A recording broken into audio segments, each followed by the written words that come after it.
people have problems with psychiatry, and I think that a lot of them are valid, especially given our past. But that is a bonkers intervention that would never be approved if the story of what's happening was accurately described in that way versus the way it's being marketed. How to be patient. Hello, guys. Welcome back to How to Be Patient. Preston, how are you doing today? I am patiently waiting for this paper to be discussed. Your brain on AI.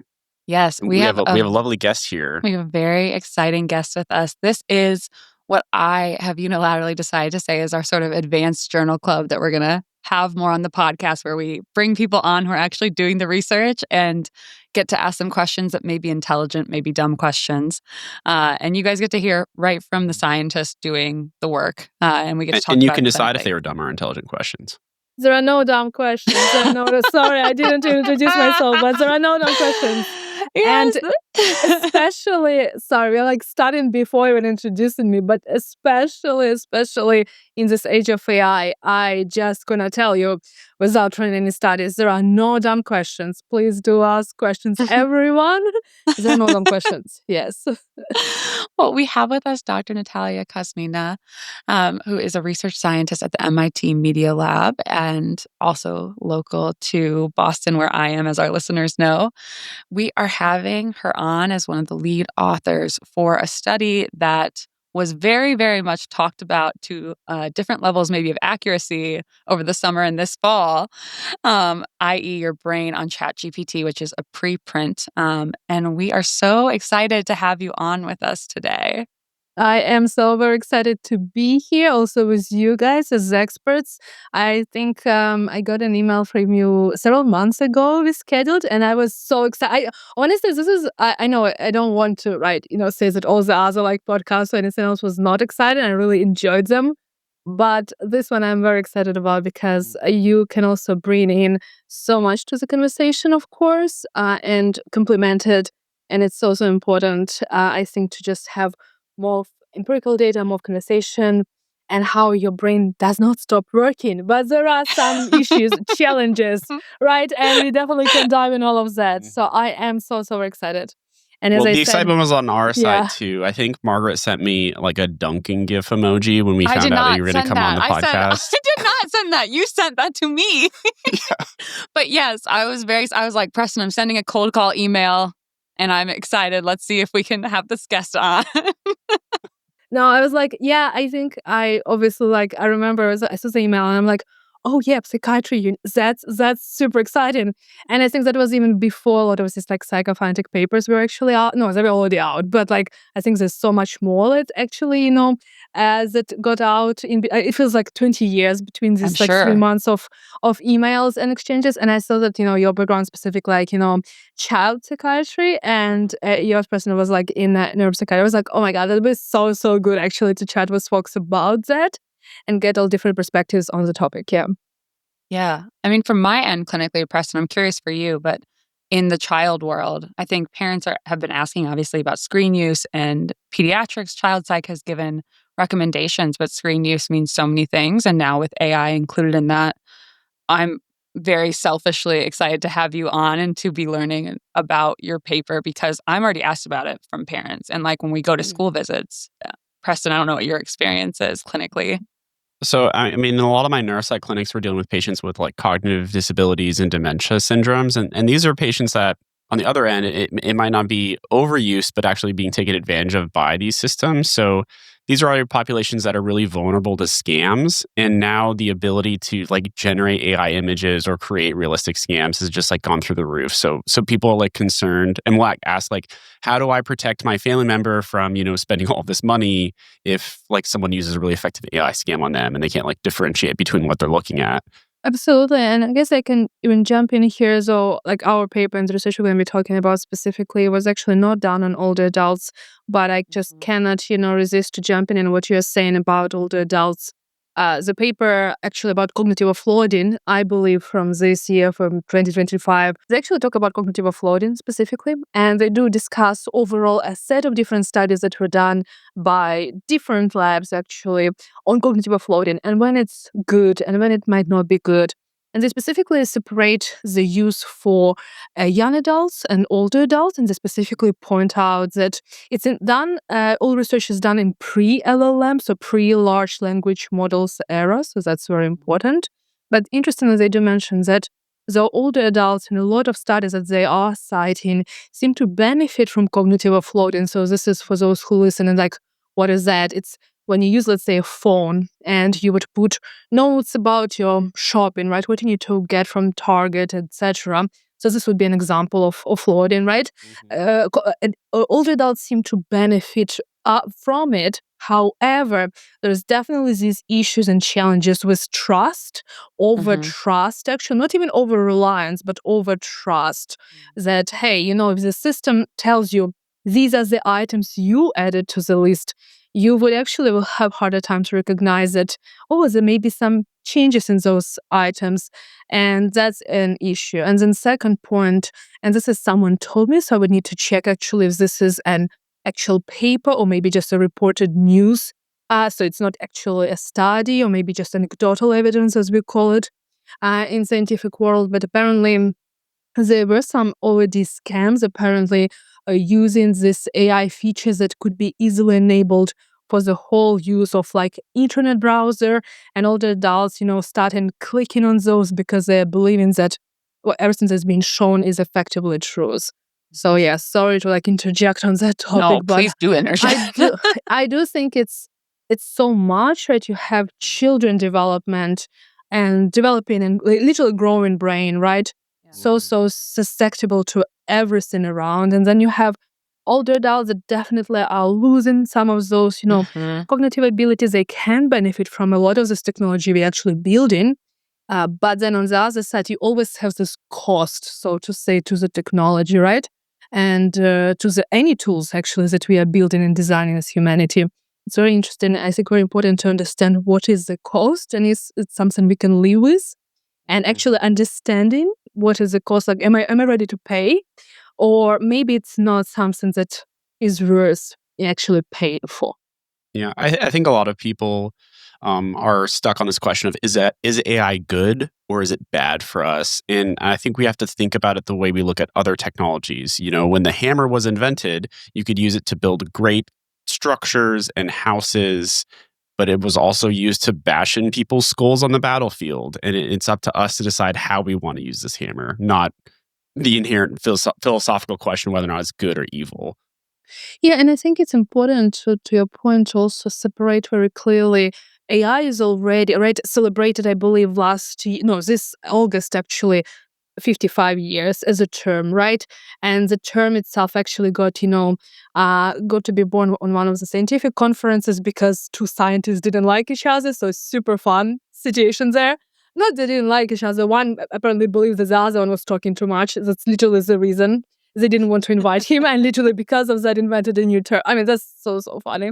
In itself as a story, right? Scientists and their research Their discoveries egos, yeah. deserve their egos deserve a whole set of podcasts and books that a lot of written. But I think it's important to understand that AI is already around us. We have been using in medical field, obviously have been using it actively for imaging and for other things. In research also using it in a lot of cases for imaging, brain imaging in my case. Even as just one example, plane piloting, planning, all of these things, obviously recommendations, what you're gonna buy, what you're gonna order next, recommendation systems is there. All of that is AI powered. So LLMs are just one of the byproducts of AI. And I think it's important to understand that some of the products might be potentially more harmful or less harmful in some of the use cases, but it is really important to understand the use cases and have empirical data that can actually at least shed some light on those use cases so we can have more informed decisions, right? Because ultimately it is a decision of everyone why and how you would want to use it. If you obviously can consent, this is also, I guess, something we can talk about, especially in the use case of children, I guess. But in some cases, we just need to understand that LMs are not just, only product of AI. And there's definitely a lot of opportunities in a lot of areas. Yeah. Yeah. I mean, so many things we could start off from there, but I think maybe to ground us, if we want to start first by describing for people who have not read the study, which is a preprint, I believe. I don't know if Yeah. it's got a date. Okay. If you wanted to, in your words, describe, we could try to explain it back to you, but I think it's probably better if you explain it to us because you've done it so many times and are the expert on it. Then we can do teach back. Yeah. Yeah, no, yes, imagine I can explain it to you. Yes, I can. So, in a nutshell, right? Actually, yeah, it's a preprint. It's available online. So, I do encourage folks. It is a long paper. It's Linked in the show 144. notes. Yeah, it's 144 pages plus an actually appendix. So, it's a total of 206 pages. But everything's available online, all the figures, all the details. We have a suggestion how to read it if you actually want to read it, but you understandably maybe do not have time to read the whole thing.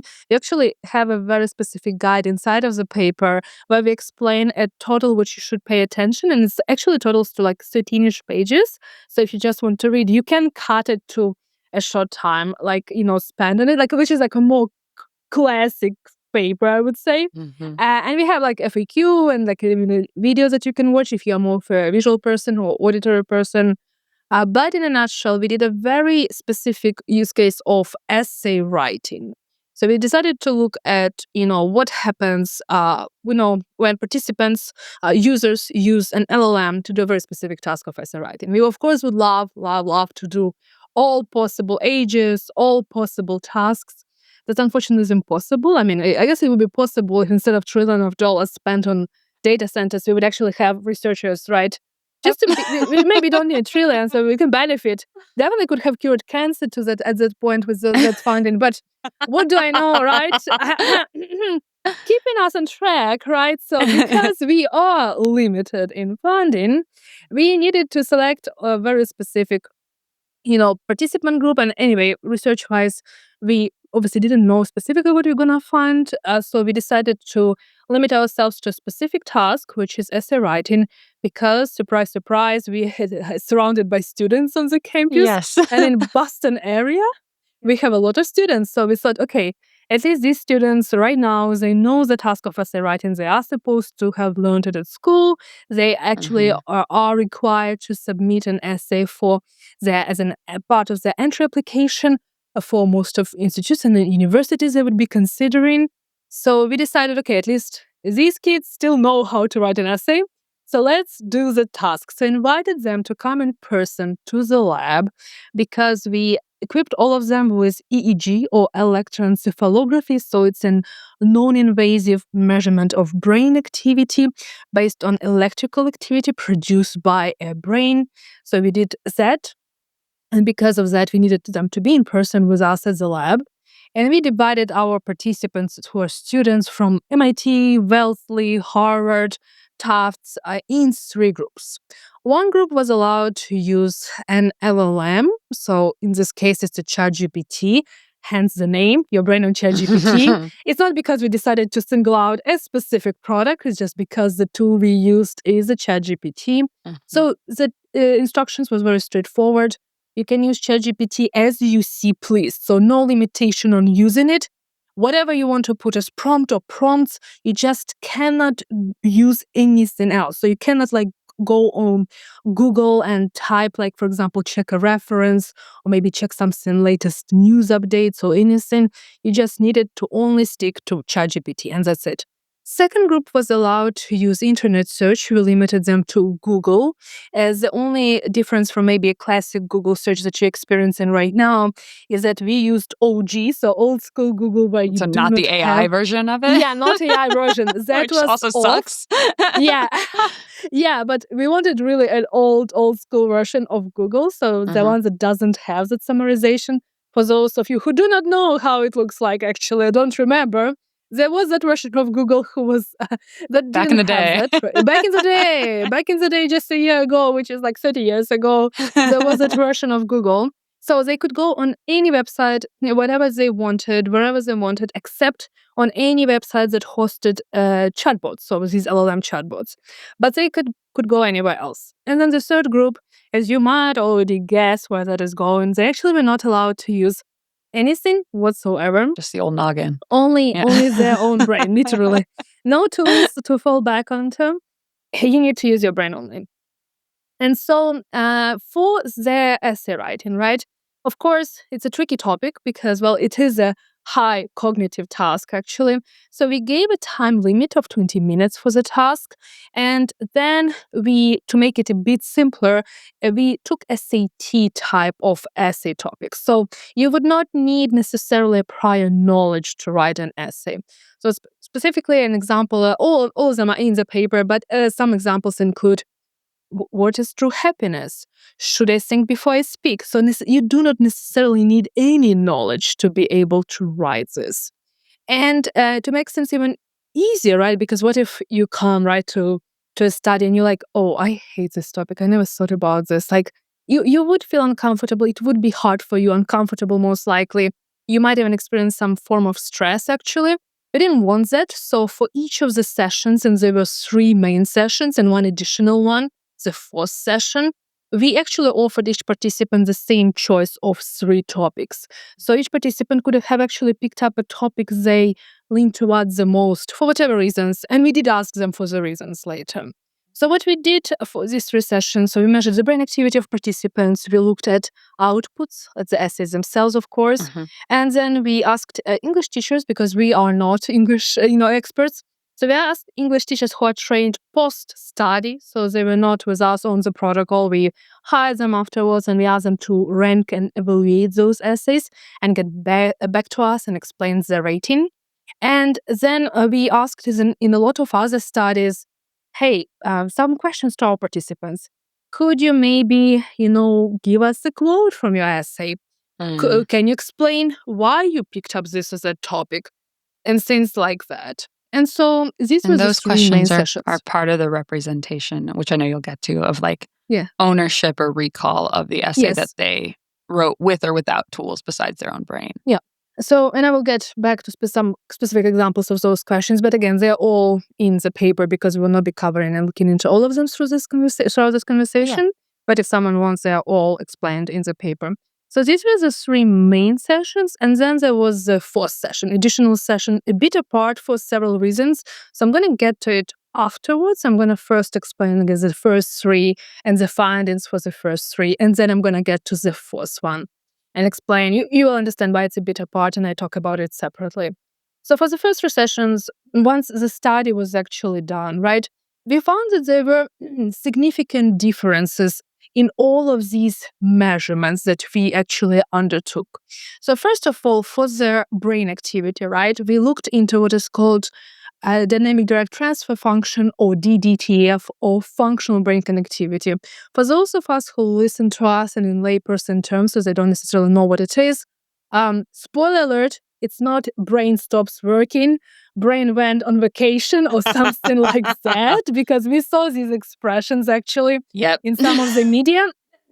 And you can see in FAQ examples of some of those where I say, please do not use them because we did not use them. And that's not how brain works. But so to explain in layperson terms, what we actually measured. So dynamic direct transfer function actually looks at which brain regions talk to each other. So let's say we have frontal prefrontal area, right? And maybe it talks to back of the head, which is occipital or visual cortex. And so directionality is very, very important. Is this prefrontal talking to occipital or occipital talking to prefrontal?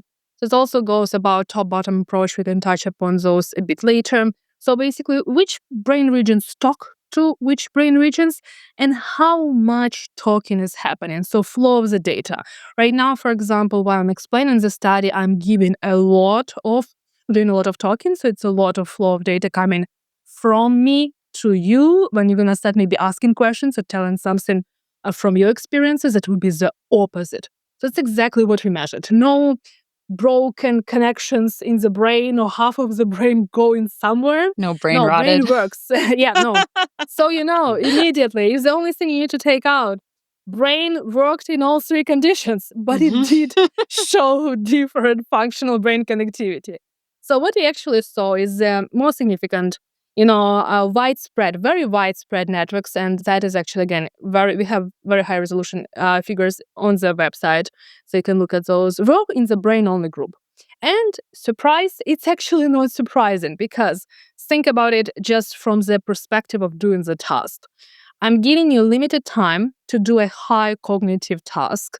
It's a highly complicated task when you actually try to break it into pieces. You need to come up without falling on any tools with some structure, right? Because we are, at least as of now, 2025, end of 2025, we have learned all in school how to structure the essay, how to structure our thoughts, how to have examples, to have all of these ideas lined up.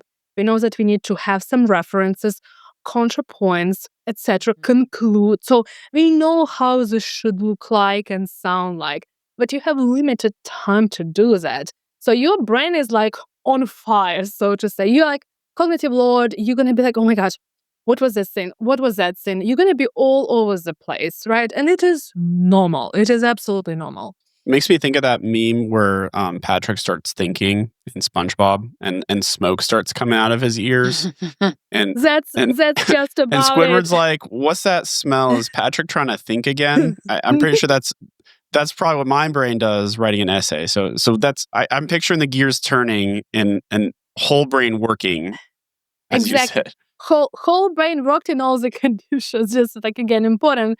I love your metaphor. Yes, that's exactly that. But I just really hope now no one will write an article about this podcast saying brain went on fire, but it kind of did a bit. So, but yeah, everyone stayed with their brain intact. Nothing was on fire there. However, when you go to the search engine group, to the Google group, you see differences, right? These widespread networks became less widespread, so you definitely see a lot of happening in, again, as I mentioned, back of the head. This is called occipital visual cortex. And interestingly, and we do cite a lot of these papers in our papers. There were multiple research papers prior to ours, actually looking at, as we already maybe touched upon, and I will touch back again on understanding the use of tools, right? So in our papers, though, being to best of my knowledge, still the first one that considered measuring and looking into brain activity is actually not the first one. It's the first one looking into LLMs, but not the first one in looking into tools use. There are actually quite a few papers on Google use specifically, and one very cool paper is called "Your Brain on Google." Surprise, surprise! might ring a bell there. 2009. It's a cool paper. They used fMRI as an imaging technique, so very different. So for those who may be not aware, right, EEG would look on the surface, which is very interesting and has very different resolution from fMRI that would go into structure. So that's basically just in simple terms for those who want to follow us. And to get a little bit more granular, I'm more used to reading studies of fMRI Yeah. for brain activity, and I guess I found myself like just maybe not understanding fully how we use EEG to estimate brain activity. So Mhm. I guess feasibly, it makes a lot of sense in this scenario. You can't have someone in an fMRI while they're writing an essay task, but do you prefer one or the other for the accuracy it gives you for measuring cognitive load? That's excellent example. So I would say here that, and we actually say black and white in our papers, that fMRI would be actually the perfect tool to use. Some of disadvantages of fMRI effectively are, well, disadvantages are it is a complicated setup, right? So for example, letting a person doing something in fMRI is possible, is definitely feasible, but it's not always very easy. For example, person writing would be very, very hard, right? Obviously, looking at something is it's definitely much more feasible. So I would say in a short term that definitely fMRI has its advantages, right? If you especially want to see like real and the structural changes. But EEG in this case is a great example because functional brain connectivity can be derived from EEG, and more importantly, multiple studies have been doing this, right? Or actually, for all different use cases, we have handwriting, typewriting example, some of the essay writing actual examples, just using non-LLM tools. So it is good. But back to your point, right? Cognitive load is actually pretty well studied using both EEG and FNIRS, interestingly. So for those who listening, it's a third modality. And this is functional neuro infrared spectroscopy for those who are actually Oh, wondering what that is. And they all have different temporal and spatial resolution. So that's where the differences also come from. So EEG, for those who are very curious, is very powerful if you want fast response because you might want to really capture events on the second level, like granularity, like these changes, it can be more subtle, right? And some of, It's like a for example, needle on a record player, yeah, it's capturing every little single movement of your brain, yeah, but which nothing also can compete with that. yeah, but also the challenge, of course, if I mean, we can definitely dive into that further, is of course location, right? Because where you would put the electrodes in this case, how many do you have? This actually feeds back to the question how you would calculate your functional brain connectivity, like DDTF, right? This aspect, like how many electrodes you would need, and things like that. So we used setting with like 32 channels. There are 64, so 32, 64, 128 are the most common for that. So you would not be really able to pull this off with more like variable use cases. But again, it has a lot of potential. If you just were to look into cognitive load, like let's say you would want to limit the study because we actually wanted to know what's exactly happening more or less. But if you were just to say, hey, I just want to measure cognitive load, you actually maybe would have not be in need to replicate our setup exactly to the T. You might have even ran away with something actually, it's still EEG of NIRS, but a simpler setup. So cognitive load is very well explored and studied using EEG and FNIRS. But again, it would actually take some more time for FNIRS to show you the difference. It's blood oxygenation for those who are listening. So it obviously is not immediate. So you would need yeah. to wait a bit of time. So let's say it's important for the applications where you might want this immediate response, for example, to what we call close the loop. As an example, for those again who maybe are wondering what am I talking about, EEG is very commonly used in the use case of non-invasive brain-computer applications, where you would want, for example, control a wheelchair for a patient who has significant health challenges like paralysis. So you cannot wait 10 seconds for the system to work, and obviously they cannot do this in fMRI. So you would do this using an EEG. And there are, again, disadvantages and advantages of each single modality. And there's much more, by the way. There's not only just these three. There is so much more. You have optogenetics, you have PET, you have MEG, that becomes actually much more affordable now. There's a lot of cool stuff, but a lot of papers look and use EEG for functional brain connectivity. A lot of papers do look and use fMRI. And I recently saw a paper claiming not functional brain connectivity, but some other metrics using FNIRS. I'm still reading this paper, it's a fresh one. And they also say black and white in limitations.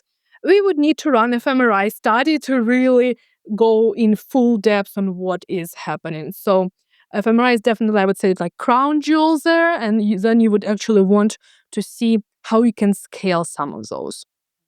So fMRI is the gold standard, and these are just giving us indications that there may be some more to explore here. Yeah, exactly. And they are good enough in a lot of, even again, there's some of them like 128, 64. They're actually good enough, like lab settings. They still require a lot of prep, a lot of setup. So they're definitely, still like heavy duty horses, but definitely it's, I would say, based on your research question and how comfortable you're with the protocol. And also, I mean, I obviously joked about this, but half joked, half said the truth. It would also depend on the funding, of course. fMRI sessions are very, very expensive.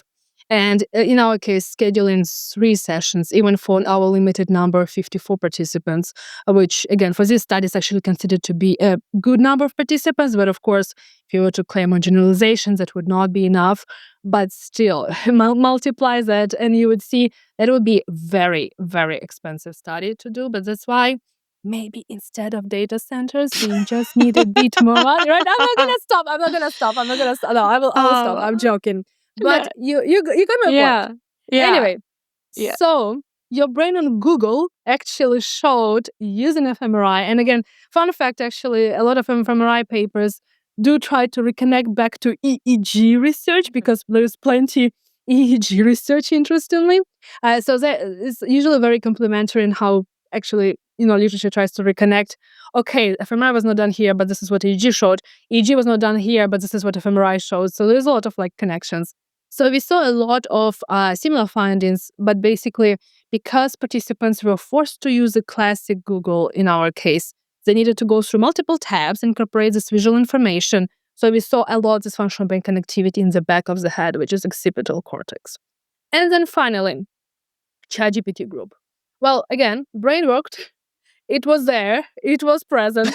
but there were much less widespread networks. So there were definitely interesting, things that were not, not present in ChatGPT group, but actually more present and more significant connections in both their Google group and the brain only group. So we saw specifically, area languages, areas of the brain related to language processing, which was interesting, and we saw some other ones. So again, in itself, it's not surprising. It's also just the interface itself. You had this one window, you had this conversational situation going on. So that was a text-only modality.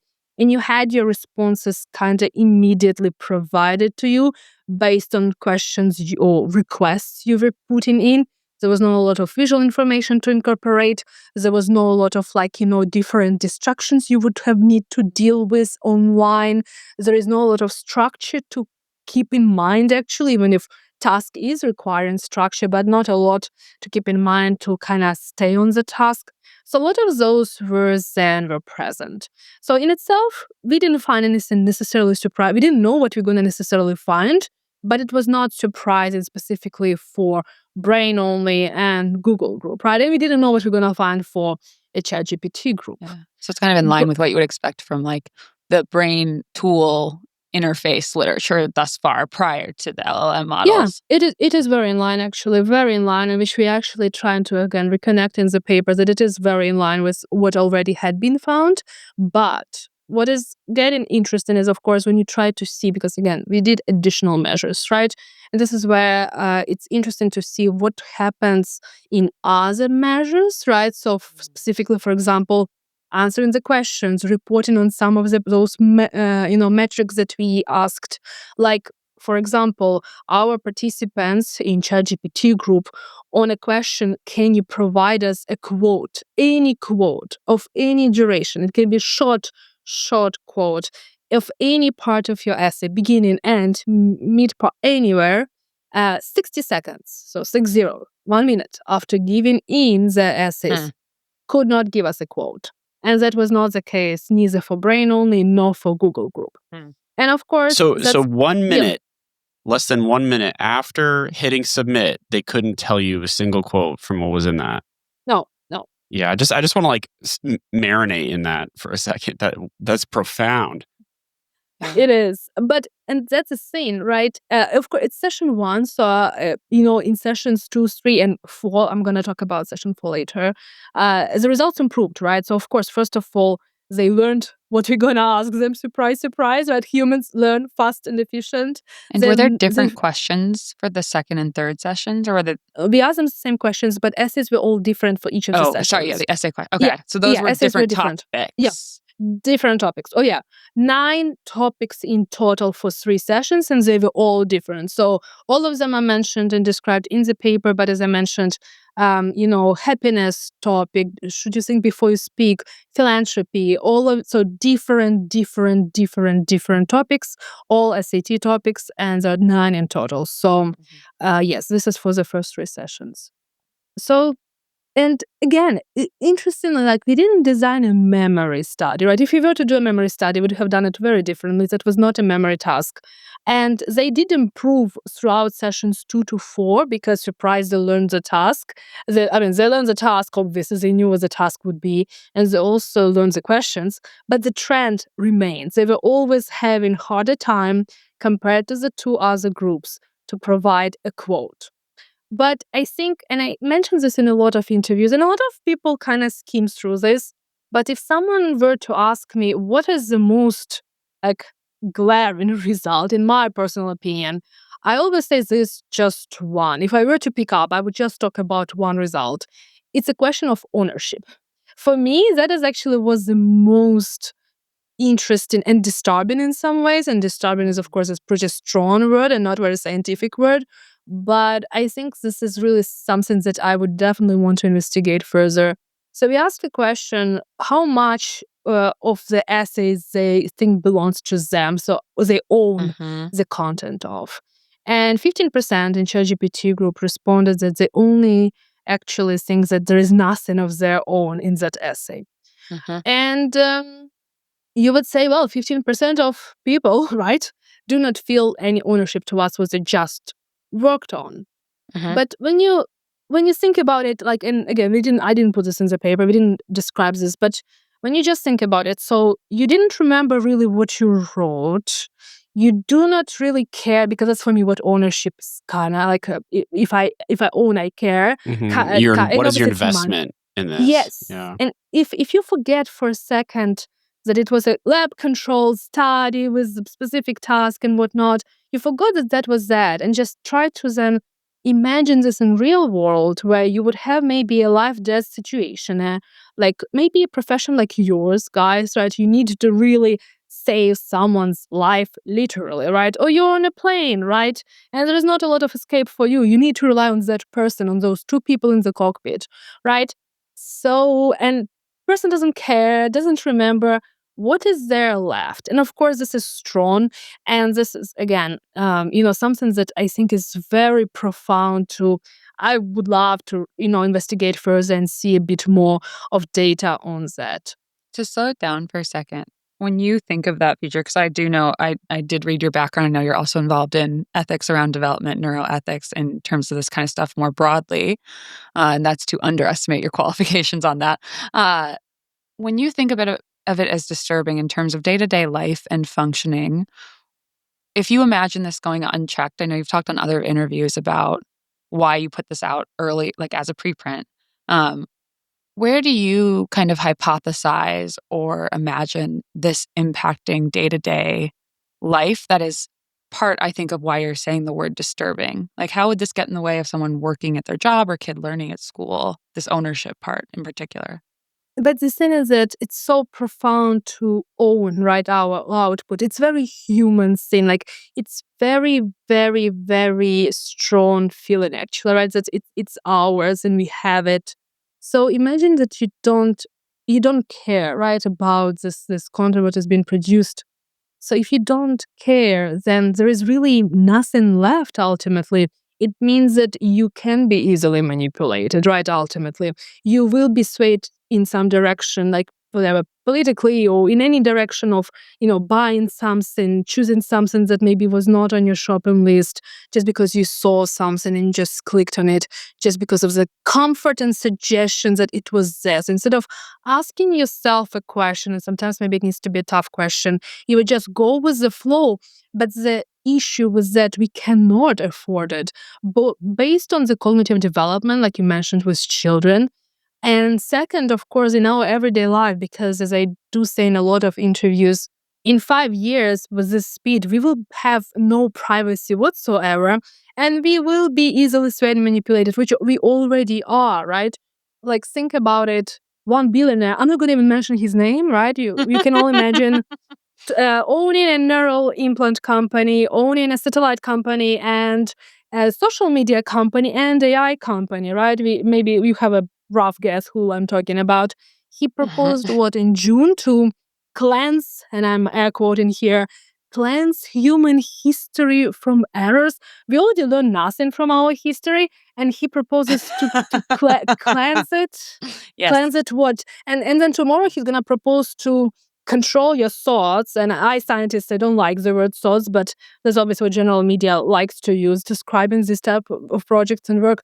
So to propose control your thoughts for just $99.99, and if you don't pay him, your implant will stop working, right? Like, where is the limit here, right? And Where's they think, the ethical line? and who will stop, right? Who will stop this from happening? And I think that's something that we need to have a very serious conversation about. And back to the point of, I guess, children and children development, right? I hear a lot of CEOs, it's obviously usually CEOs of these companies for profit, and nothing bad with, for-profit companies working, right, on these issues, and trying to make, money. That's what it is. That's why it's called for-profit company. But let's be very honest. All of them, and even us here on this, podcast, we all learned without LLMs, right? So we went through our education without LLMs. We learned the art of asking a question, being rejected, going through a lot of unpleasant situations with people, pleasant situations with people, negotiations, all of that, including all of those CEOs, right? And now you're taking a child who doesn't even have potentially an option to see how it can be without an AI in their school, because that's what a lot of teachers tell us after the paper was out. There's no option. And, when I hear, oh, our kids now are digital first or AI first. Well, first, what this doesn't even mean. We human animals, right, with our super ancient brains, are absolutely still social creatures. Just let's start there, and we can obviously go there. But second, do they have a choice? Have they seen how it can be without? Is this their really true free will, right? Or is it something that they did not consent, or in the case of children, assent to, and they just are exposed to this, honestly, forcefully, right? It's a lot of these philosophical, but I think very important Well, it's an questions. untested experiment that if as a child psychiatrist, I wouldn't do this, but if a study design offered what for-profit companies are currently doing, similar to, I think you've actually said this before on another podcast I was listening you were on, but like social media, that I am not a teetotaler about any of these things, and my patients are sick of me saying that, but because I say it all the time, but I'm not like polarized either one or the other. But if someone proposed a study that was like, hey, instead of your kid, this cohort of kids getting teaching in this way, that's the standard, or getting this kind of therapy that's the standard, we're going to have them do an LLM version of this. And we don't know what's going to happen. We're actually not going to do a study. We're just going to push it out. And we're going to advertise. And the advertising is going to be based not on actual claims that have been validated within the field, because there is no field yet. We're just going to do it. Like, people, listen, people have problems with psychiatry, and I think that a lot of them are valid, especially given our past. But that is a bonkers intervention that would never be approved if the story of what's happening was accurately described in that way versus the way it's being marketed. No, but it's a scene. Like, imagine, like, my mother is a neuropsychiatrist, right? So, of course, like, I know this them. But even forgetting I'm a PhD, I'm not an MD, as I said. So, you guys obviously know so much better than me. But we all here, right? We know that we need to go through so many super strict protocols to actually do anything with a human, adult or minor. And they are, in some cases, being what we consider good health. So, I guess no one is ever in good health. It's just not diagnosed good enough, as my mom likes Good to enough. say. Yeah. Yeah, not good. Yeah, that's quote of my mom. Mom. So yeah, Shout out. shout out to mom. Yeah, it's not me, it's my mom. And I mean, I see where she's coming from. So it's background. But seriously speaking, protocols take months to get approved. In this protocol, just this that I just described that we did, literally had adults coming to the lab in person. They're all consenting, healthy adults that can give their own consent. They're being paid for it. And we still waited months for the protocol to be. And you're doing non-invasive And non-invasive, monitoring. Yeah.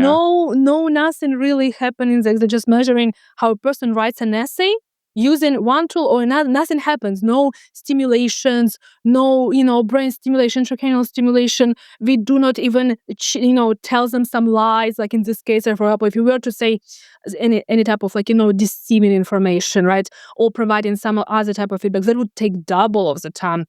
Because it is specifically have a question, are we going to deceive a participant or something like it's, and we still need to wait for that approval to happen. And then, but we are not pushing it on millions of people and trying to make trillions of that, right? And then you have this, oh, we're going to just release it because it's formal. Like, what are we afraid of missing out exactly? Our rates of reading and math are dropping in United States and in some other countries. You obviously, folks who are hearing me, you can hear my accent, right? I am French. So yeah, I can say at least, in France, I know it's the same drop, and I cannot speak for all the countries because I don't know the stats, but I would assume it's similar in a lot of other countries. You have drops. 44% of Americans haven't read a full book since 2023 reporting, right? And you're going to push this on them. And guess what? It might be good. Do we have any empirical data? Do we have any data that actually shows why we cannot just do a study, measure, and figure things out and have specific recommendations? Because it can be good, right? I do see examples. I do have clinical trials with some patients where I can see that it can be beneficial, but pushing it out at the speed is not doing no good to anyone. And then you're like having a panic, right? Everyone has a panic, right? Yeah. Teachers, parents, everyone who has a brain is panicking because they have as a brain and they don't want to lose it. And Non-broken then, brain. yeah, not broken brain. But then you have obviously the tech bros that like, oh, we don't want to lose our money. We don't want to lose our money, and we don't necessarily care about the brain because we prefer people not to have the brain to think for them, right? But that's just my 5 cents here, right? But that I think is something just again to ask question and to get more data. We just need more data, more empirical data, and more studies, right? And that to help answer these questions. So in essence, Milgram set us back when he dressed up in a white coat and lied to people and told them that they're going to shock someone on the other side of a screen. I'm reminiscing, or not. I shouldn't say reminisce. It's a bad word to describe this, but I'm thinking about like times, 150 years ago, where it's like, yeah, we're just going to put him in a room and not let him sleep and see what happens. And they're like, is there an IRB on this? And they're like, what's an IRB? And then we'll watch it. And I think like all of these safeguards that we've created have genuine altruistic ethical goals. But to your point, the bureaucratic systems that we've created to guard people's rights are now so slow that they're being outpaced by the rate of technology. And we're just kind of watching it speed away. I think that there is a bureaucracy problem within it, but I also think that the slowness, a lot of it does make sense. Like, I think I don't know that it's outpaced as much as it's just like, if I made a horrible bridge and didn't care if it was going to fall down in a day, then I would make a bridge a lot faster probably than people who go through the planning. And I would say honestly that I agree a lot of bureaucracy, to be super honest, is really heavily involved and just not up to speed on the tech development, right? For example, LLMs were not born yesterday, right? When they were released, ChatGPT was released, right, 3 years ago in December. It was not born overnight. So there was, we knew, right? We knew, but so why we didn't anticipate this? And also why the company, was not obliged to maybe share that this has these effects, right? In the same, like, again, what I said in the beginning, right? We are not learning from history, right? We had the social media, like you mentioned, obviously, like you work, and you can say, I guess, so much more. We absolutely lost all the plot with social media. We didn't regulate it.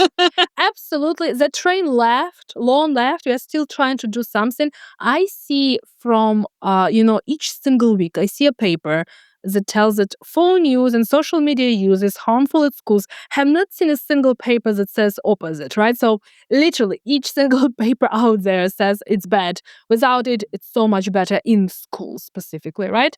So why we cannot do something like this with this technology? Oh, it's too disruptive. It's going to change everything. But what exactly is it about to change? Like this, like fear mongering also, right, around it. We do need to be more active also in regulation legislation. But again, and I promise I'm going to shut up about this point, but maybe I will still mention it a couple of times. It's also funding, right? And again, it's not because we are scientists that I'm bringing it, right? Or, medical experts, but it is important because if you would have enough funding, we could have done it faster, right? For example, we would have enough funding, we could have done that additional study, or actually, guess what? Put a lot of labs together and do multiple of these studies over multiple continents with already different ages.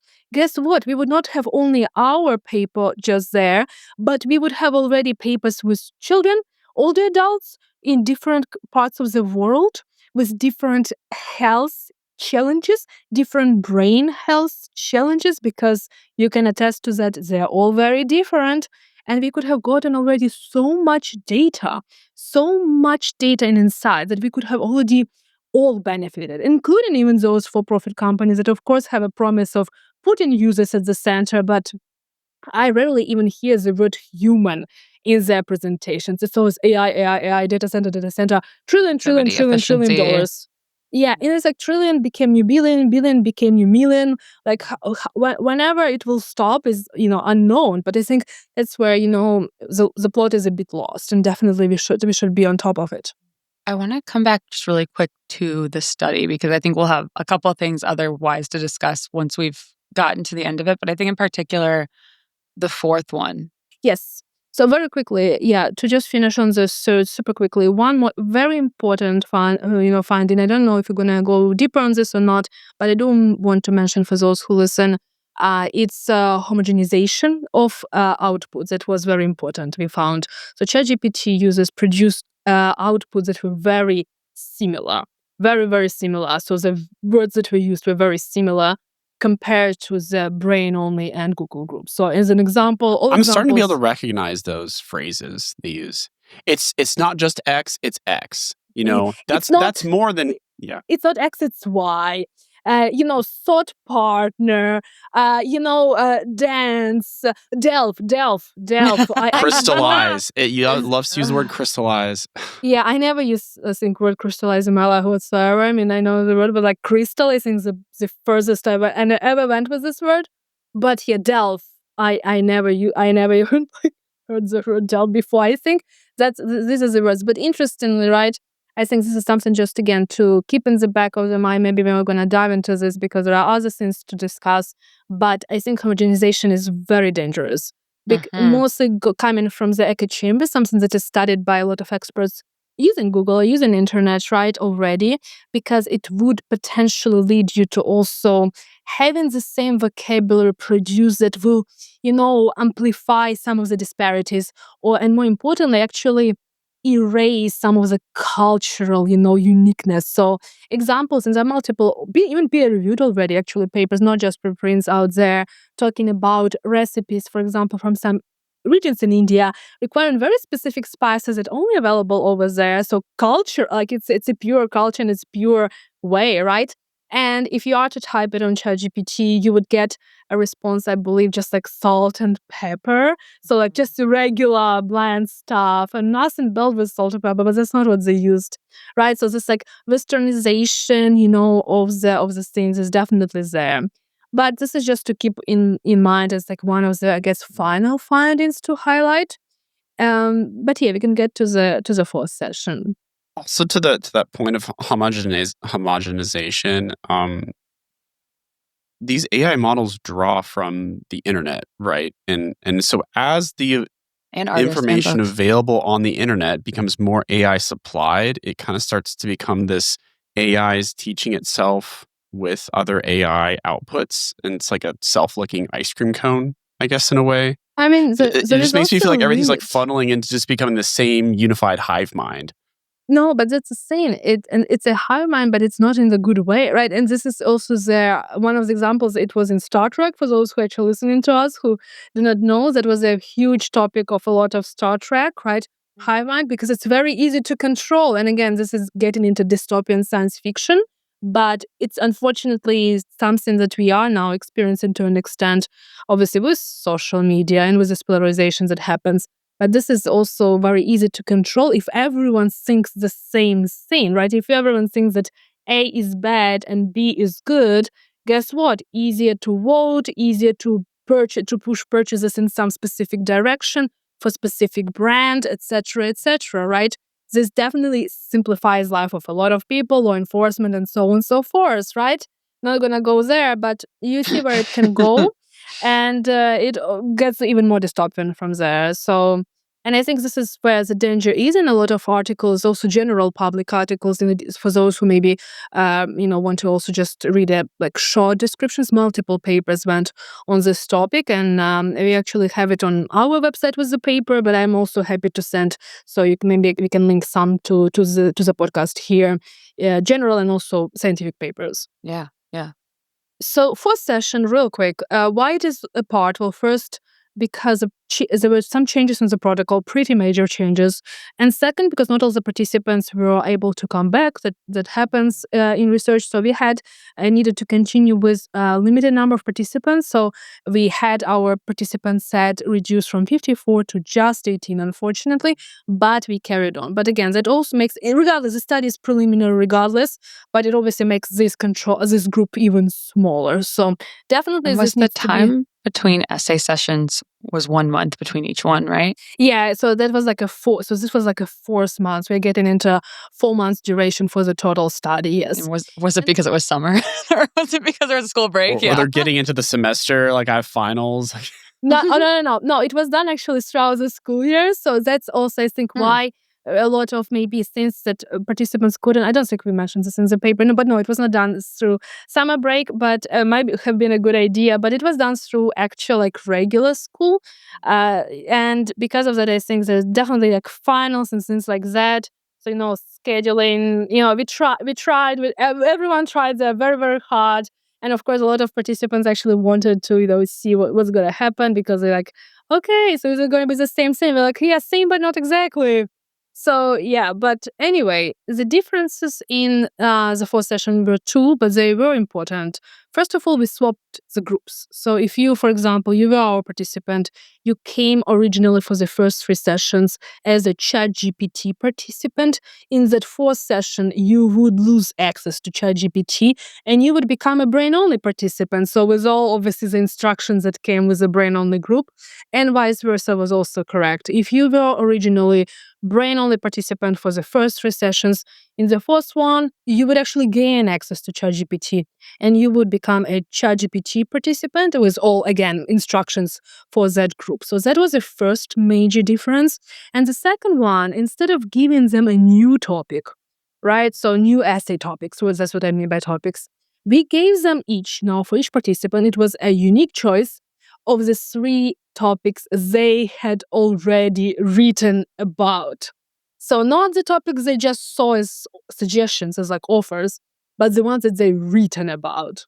Right? Why so was they that? all Why did you make that choice to we repeat them? wanted to see what will happen Hmm. in the sense of memory, right? Yeah. So, okay, will they remember it better, worse?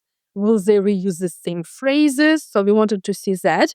And also we wanted to make things easier on them. Like, hey, you already worked on this topic, right?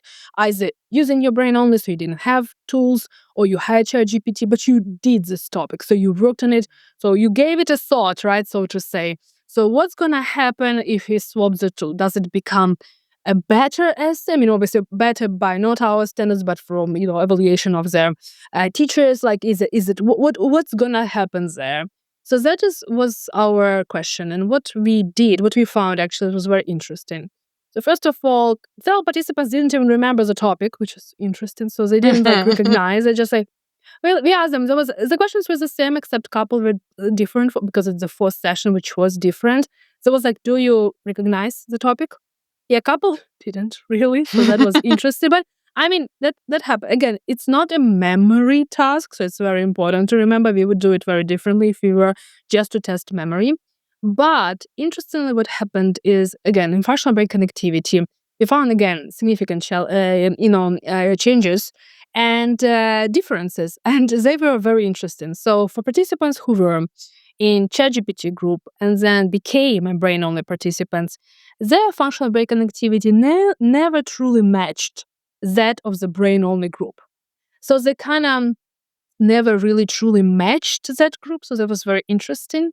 But participants who literally were in the brain-only group and then became ChatGPT participants, their functional brain connectivity was significantly higher than that of their original brain-only group.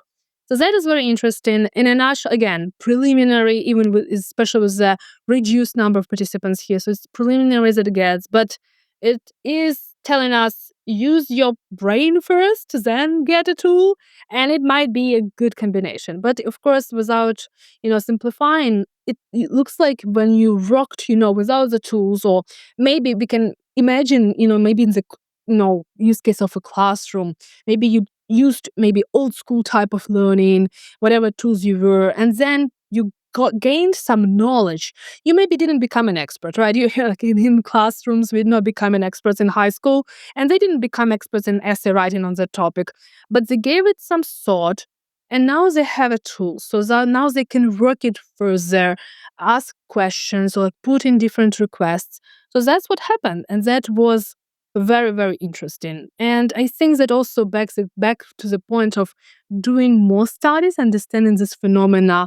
Where and when do you introduce a tool, right? So it can be maybe potentially beneficial. So when do you introduce it? Looks like if you learned without it first, and then you got access, might be powerful. Think about calculator, right?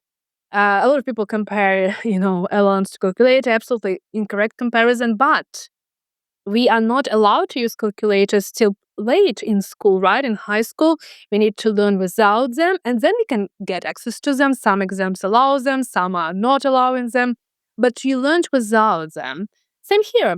You're learning something without them, and then you're getting access to them, so to a tool. So I think there is something in here that definitely also needs to be explored further. Yeah. Hello. That is the first hour of our conversation. That was an hour already. An hour already. Time flies flies when you're your not using brain's AI on to on think for you. AI. I don't know. We're going to get corrected on that one. As you guys know, we this season are trying out this ethical way of keeping the lights on in the podcast. So the rest of this conversation, the rest of, I think, another 40, 45 minutes, we finish talking about the study. We talk about other ethical implications and clinical implications. And I don't think any bad jokes in the last 40 minutes of All bangers, this episode. every single one. All Yeah. good jokes, all thoughtful inquiries. So if you want that, you can find that on our Patreon. Preston, what's our Patreon website? Oh, gosh. I don't Sorry. I think it's... Oh, I'm so glad you asked. It's patreon.com/happypatientpod. Wow, that's so easy to remember and rolls off the tongue. Yeah, if I wanted to patron on a podcast, I would go right there and be a part of our small community. We have 15 members right now. How would you like to be number 16? How would you like to be number 16? And here's something else. Sometimes, you could be bored on there. I don't think you'll be bored. Just think of us as your we'll little give you the court opportunity. jesters. Don't worry. And you're like, dance for me. We're at your beck and call. We shouldn't sell My ourselves. liege. So yeah, go check it out. Our episodes, extended versions that include basically whole other parts of the conversation, as you guys know, is over on Patreon. Mm-hmm. And then as this closes out, it's going to resume to the part of the conversation where things are closing down. But if you want to get all the nitty-gritty details, you know where to go. Well, thank you so much for spending your time with us and for coming on our show and talking about this. I think you're doing a public service beyond just your research, but in general with your public presence and coming on podcasts and talking about the actual science of this so that more people outside of people who maybe want to read research papers can start to get a more nuanced framework to understand what is here now and also what is coming in the future, whether we like it or not. No, absolutely. And I mean, I'm very happy. Thank you again for having me. And as I said, we'll be very happy to share like the resources we mentioned, if there's a way to link them. And I do understand that, like in reading papers, not everyone has time and luxury to do this. This is part of literally my job description. It's not obviously everyone else's. So I think it is important, but of course, to do, this what we call dissemination, scientific dissemination. But I still want to definitely call out on like final note. We do need more support for sure for that, and we do need more attention to that, and especially support with those who are in the beginning of their career. So I cannot really insist how important it is because you would want to do it all, but then there is no time, money, support to do actually that. And then like, oh, why it's this paper saying this or that article? Because we didn't have time to go and talk to those journalists to actually address that. Because guess why? Because we are not having any time available. No one ever puts this in their budget lines and things like that. But I do think it's definitely something, again, to support further, the medical workers to actually explain what's happening and, how and what, and also science. And of course, teachers, but also a lot of other professions. It's not just relevant to these three domains, but these are, I literally do think, of course, on the very forefront of a lot of these significant tech challenges that are also happening. If people do want to support, where can they find you, or where should they send that support? Yeah, they absolutely can find. So with the website, right? If you type my name, you would actually see immediately the website, which is https brainy.io. So it has all the details about that research. Video. So if you're like a more visual person or more audio person, you would have different mediums. I try to actually follow up on them and link them, as well as some maybe like good general public. So some of the shorter materials, like some of New Yorker or New York Times op-eds that like people might enjoy reading, and they're clear and obviously shorter, much shorter than papers. And of course, there are also papers. Most of them are open access, meaning like you don't need to pay for those papers. So if you want to read actual paper, you absolutely can do that. And as I mentioned, of course, if someone has questions, we do have specifically on this work actually, and a lot of other projects, because brain-computer interfaces sounds exciting, but also I understand in some cases scary. We have a lot of FAQs explaining terminology. Again, in this case, no brain rot and atrophy, right? Yeah, I like your don't say this on your website. Yeah, we don't say this. Guess how I wrote that, right? Like Articles that said that. Because there was an article who said that, right? But that's the thing, right? And interesting now, all people come back and say, "I read your FAQ." That's great. I'm like, we are making progress. Soon I'm gonna be getting emails saying we read your paper. So we are back into reading, right? Maybe our audience, honestly. No. But again, as I said, it's 206 pages. I mean, it was appendix. I'm not expecting that, but there is You're trying to get people bored. It's good for them. Yeah, but there is a cheat sheet. There is a cheat sheet inside, so you can cut it to 13 pages, and you will get the gist actually. So there is a cheat sheet inside. Can people use AI to summarize your paper? That's on your website too. I mentioned. Well, it's kind of doing a disservice, I think, to be honest. No, there's one crazy image. I think you would laugh at it. I will try to find it for you. Do not use it, obviously. So they're showing like two heads. They're not even looking like human heads. It's more like egg-shaped predator versus like alien situation. And one doesn't have a half of the brain. It doesn't even look like a brain. Obviously, it doesn't have any shape of the brain, any part. So one doesn't have half of it. And then other has, like, it doesn't look like anything. And people went with this. It's purely AI generated, of course. Has no anatomical or any connection to any reality. Like if you are in biology, like no, if you are 5 years old, you would know this is not the brain. I guess it's so bad. And I'm like, why is this image is still there? Like, why it is there? But I remember it's a fun fact. Someone online, I remember, commented, "Oh, I saw the paper, people talking about the paper. I decided to read the paper, saw the number of pages. I'm like, I have no time, I'm not doing that. Uploaded it into my chatbots, and I read again the title of the paper and decided maybe I should do it myself and close the chatbot." So, and that's what we are aiming for, right? Bring back reading. Bring back reading. Reading is cool. Yeah. Reading is cool. Reading is cool. Reading is sexy. Hot. Reading is cool. Yeah. Yes, Yeah. it's hot, sexy, and cool. But literacy is hot. And you're too cool to do drugs. Yeah, and literacy is hot. And guess what? Literacy, normal literacy, not even AI literacy, just regular literacy is absolutely hot and cool. And please do that, right? And I think we need to teach... Yeah, literacy and not AI literacy. This is my final point. But yeah, go on the website, check the website. All materials is there. There's my email and all of the ways. And if you actually do want to support, all of that is also, we have art installations. We have all those things. So you absolutely can actually see some of that work and reach out if you're interested, for example, to hosting an installation and things like that. All of that are actually on the website. So yeah, or if you're just curious and want to know more about this type of research. All right. Well, you heard it here first. Go to a book fair, reach out, be bored. do the things you need to do to be a human. If you guys like this show, please let us know. As always, you can find Margaret and I on Instagram.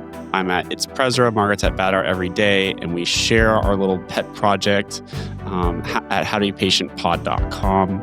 You can also find these videos on YouTube or anywhere you get your podcasts if you're listening virtually. If you'd like to see our faces and activate part of your brain while you're seeing other humans talk on a screen, you can see us on video on Spotify as well. You can see our Thanks bonus again for segments on our Patreon if you are listening to this in the regular feed for the bonus part where we continue. All 5 Patreons. Almost now. 2 hours of this conversation. Wait, all 3.5 of our Patreons. Yeah, our small community.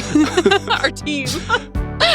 We're your hosts, Preston Roche and Margaret Duncan. Our executive producers are me, Preston Roche, Margaret Duncan, Will Flannery, Kristen Flannery, Aaron Corney, Rob Goldman, and Shanti Brook. Our editor and engineer is Jason Portizo. Our music is by Omer Benzvi. To learn more about our program disclaimer and ethics policy, submission verification and licensing terms, and our HIPAA release terms, go to howtobepatientpod.com or reach out to us at howtobepatient@human-content.com with any questions or concerns. How to Be Patient is a human content production. Now get off your phone. How